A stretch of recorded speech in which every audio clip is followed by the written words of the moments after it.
You might not be too familiar with the name Finland, but surprisingly, you've used something from there. The headquarters of Nokia, once the world's top mobile phone manufacturer for 14 consecutive years, is in Finland. Ever played Angry Birds?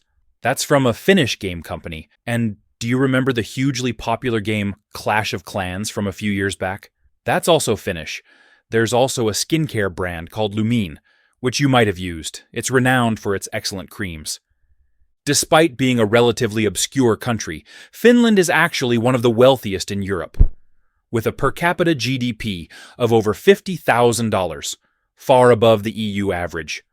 What sets Finland apart from many European countries is that its rise to prosperity didn't involve invading others or colonizing foreign lands. It was achieved entirely through its own efforts. Finland's land area isn't too small. It's comparable to France or Germany in size. However, a significant portion is unusable. 1/3 is within the Arctic Circle. Additionally, there are vast expanses of pristine forests. While many areas are not suitable for living, Finland's natural resources are excellent. The forest coverage reaches up to 80%, and the paper and timber industries are very developed. Historically, the population has always been relatively small, currently just over 5 million. Geographically, Finland is surrounded by powerful neighbors, each eyeing it with envy. To the west is Sweden, and to the east is Russia. Both have a history of bullying Finland. Sweden, once the greatest pirate nation in Europe with its famous Viking raiders, has always been a significant power. Russia, of course, is another formidable force. Finland's relationship with Russia is especially fraught. During World War II, the Soviet Union invaded Finland. Despite fierce resistance, which saw Finland fighting valiantly, the country ended up as a defeated nation. Finland's path to maintaining its independence was indeed a challenging one. The story of Finland is like that of a child without a mother, long and complex. Finland had a tough start.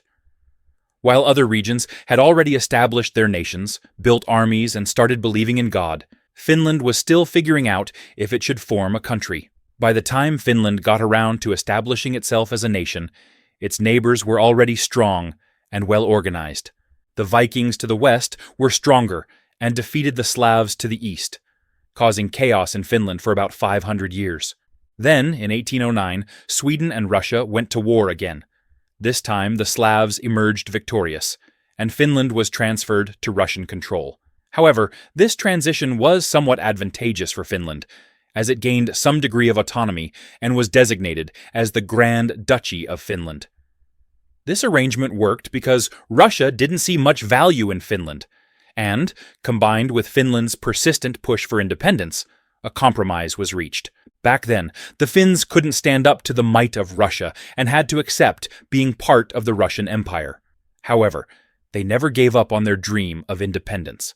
Finally, an opportunity came in 1917, when Russia was in the throes of revolution. The February Revolution was followed by the October Revolution, and Russia was embroiled in internal conflict.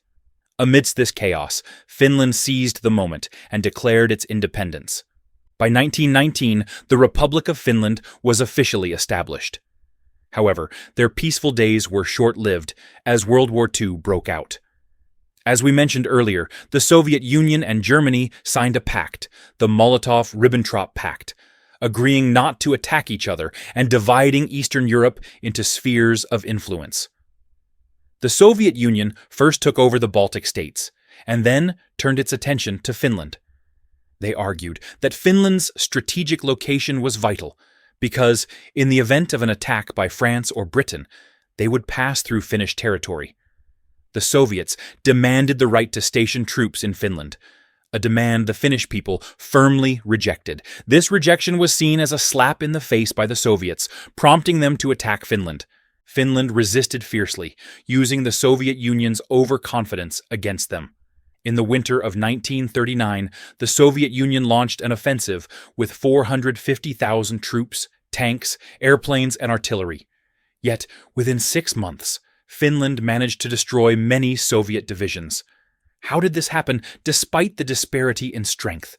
The Soviet Union had conducted a purge, eliminating many of their capable military leaders. This left their army inefficient and ill-prepared. Moreover, the harsh winter became an ally to the Finns, with Soviet tanks failing to start and guns freezing up. Additionally, Finland's dense forests were ideal for guerrilla warfare, making it difficult for Soviet aircraft to spot Finnish troops. If the British are known for their sailors, then every Finn is practically a skiing champion. Using skis, the Finnish troops taught the Soviets a lesson. With their superior mobility on skis, they launched surprise attacks on Soviet camps under the cover of darkness, only to vanish back into the woods. This hit-and-run strategy caused significant distress for the Soviets. In the end, the Soviet Union had to deploy nearly 1 million troops, suffering around 400,000 casualties. After 6 grueling months, they finally forced Finland to surrender and negotiate peace in March 1940. It's important to note that Finland's total mobilized force was only about 300,000, with a peak of around 200,000 troops in action at any one time. Achieving such a feat against a much larger Soviet force was truly remarkable. After that battle, the Soviet Union's pride was completely shattered. The Germans took one look at the Soviets and thought, "You call yourself my ally? Ha!"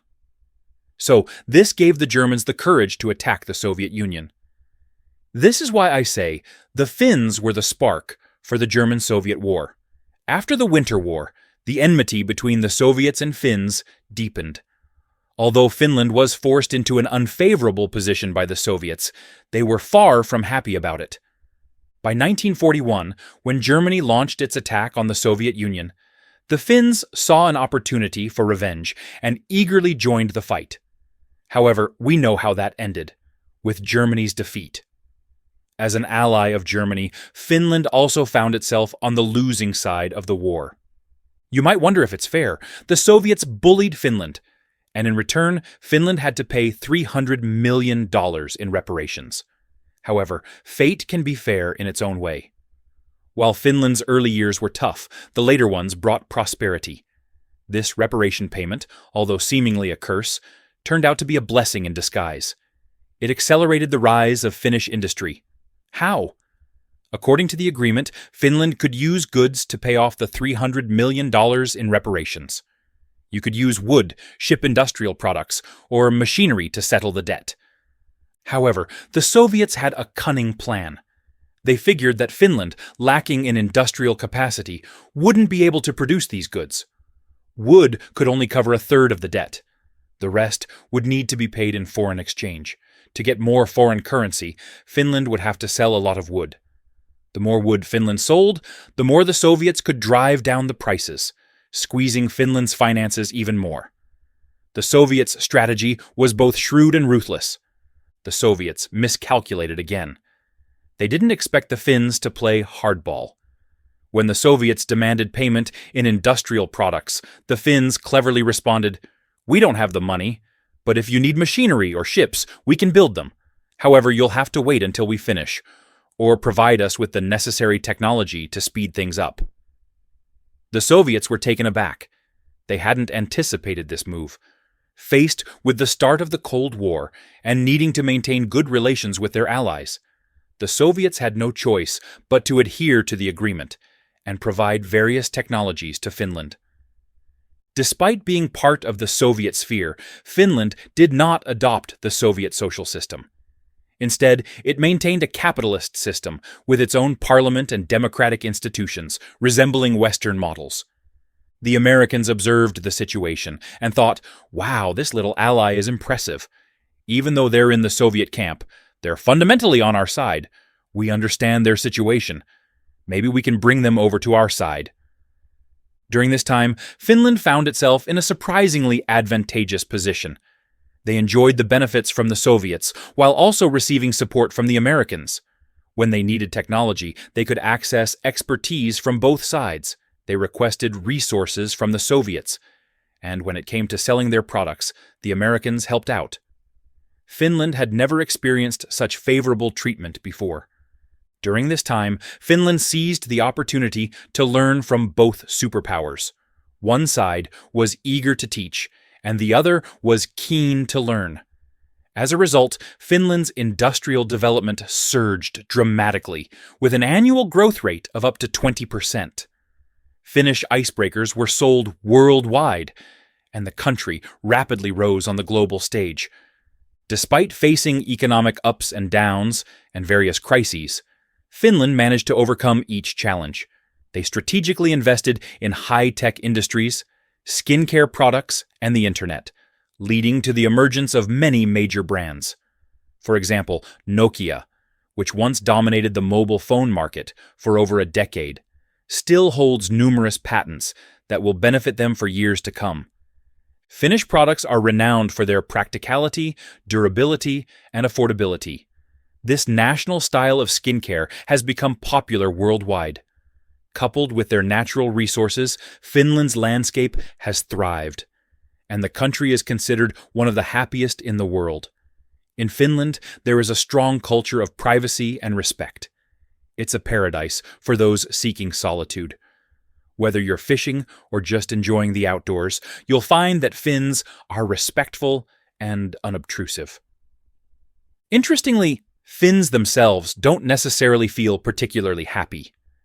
When asked why they might feel unhappy despite their circumstances, Finns can list several trivial grievances. For example, when spring arrives and the snow melts, they complain that the roads are difficult to navigate. They might grumble about how too neatly maintained park lawns look unnatural, or how eating fish can be a chore due to the numerous bones, which they find irritating. And the most surprising complaint, Finns feel that their annual vacation of 1.5 months is too short, an inconvenience that frustrates them. It's this unique perspective on what constitutes happiness that adds to Finland's reputation as one of the happiest countries in the world. Even their complaints reflect a certain level of contentment. Finland's welfare system is exceptionally generous. If you're unemployed, you can receive unemployment benefits for over 400 days. If those run out and you're still not ready to work, the government provides basic housing and food subsidies. When it comes to having children, the government covers everything, from essentials like bed linens and baby toys to maternity skincare products. Educational expenses are subsidized, and maternity leave is around 200 days. If you're really concerned about your child, you can apply for up to 3 years of unpaid leave, and the company must grant it by law. With such extensive benefits and a high standard of living, it's no surprise that Finland ranks high on the happiness scale. However, there's a paradox. Despite this high level of social support, Finland also has one of the highest depression rates in the world, ranking among the top 10. Each year, there are many suicides, which could be linked to Finland's long, dark winters. The constant snowfall and gloomy weather might affect people's moods. There's an old saying that suggests you need some pain to appreciate the meaning of life and feel your own existence. Perhaps Finns, enjoying too much comfort and lacking in hardship, struggle to find meaning, and thus may feel a sense of emptiness. Additionally, the social isolation in a country where personal space is highly valued could contribute to this sense of loneliness and despair.